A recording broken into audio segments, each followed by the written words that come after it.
Hello my dear students, welcome back to Learn Easily channel. In this video we are going to discuss the poem To the Skylark written by William Shakespeare. William Shakespeare wrote this poem in 1825 and it is published in 1827. The main theme of the poem To the Skylark is it is praises the songbird as a symbol of human wisdom, balancing earthly duties with heavenly aspirations. This is the main theme of the poem To the Skylark by William Wordsworth. Now, let us begin line by line explanation and a summary of the poem.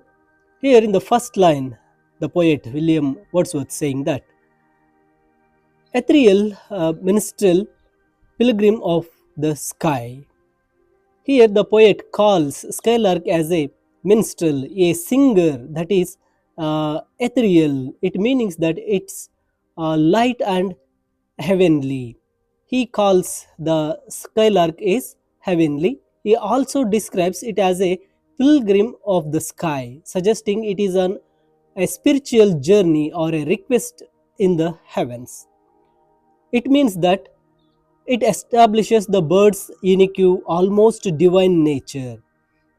It isn't just a bird, it is a singer on a sacred journey, hinting at its elevated purpose and connection to something beyond the earthly.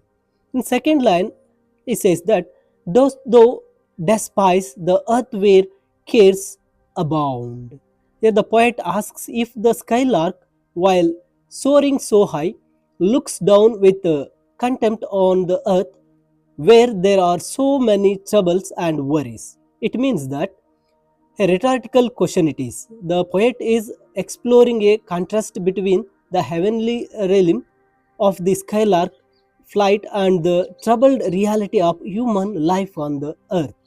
It set up the central theme of the poem. In third line, it says, or while the wings aspire or heat and eye. The poet continues his question, asking if, even as its wings aspire, reach for the sky, its heart and eye remains connected something on the ground. This line saying that the dual nature of the skylark.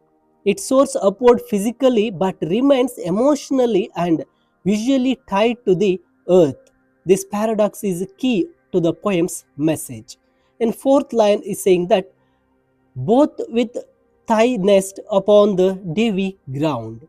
Here it says that it completes the thought from the previous one, clarifying that the bird's heart and eye are with its nest on the ground, which is dewy, covered in morning dew. The nest represents home, family, and the humble, earthly life. The dewy ground adds a natural, pure quality to the connection. In the next line, thy nest which thou canst drop into at will. It means that the skylark can descend into its nest at will, meaning whenever it chooses. This shows that the bird absolute freedom and control. It can rise to great heights but can also return to its humble home instantly and without effort by simply folding its wings and stopping its song. This reinforces the idea that its connection to earth is deliberate and powerful. Next line, those quivering wings composed that music still. This line describes the bird's sudden descent where its quivering wings, means trembling from flight, become still and its music stops. It highlights the contrast between the bird's active, vibrant flight and a song and its peaceful, quiet return to its nest. The silence is not a sign of defeat but fulfillment of its purpose. In the next line, William Wordsworth saying that, leave to the nightingale her shady wood. Here, the poet tells the skylark to leave its usual singing place, a shady wood, to the nightingale. Nightingale is a traditional symbol of mournful, hidden, and secretive song. Wordsworth is intentionally contrasting the two birds to highlight the skylark's unique nature. The nightingale sings from a dark, private place, while the skylark sings in the open light. In the eighth line, he says that a privacy of glorious light is thine. The poet states that skylark privacy is one of glorious light. Here, this is a paradox. The skylark sings in the bright, open sky, which is a very public place, but has a kind of privacy there because it is so high up and alone. Its solitude is not one of darkness but of a radiant light, it means. In the next line, whence those pour upon the world a flood.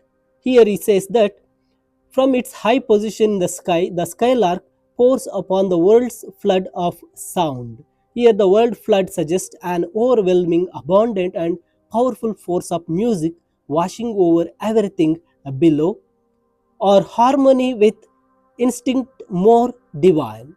The bird's harmony is prompted by an instinct more divine than that of other birds.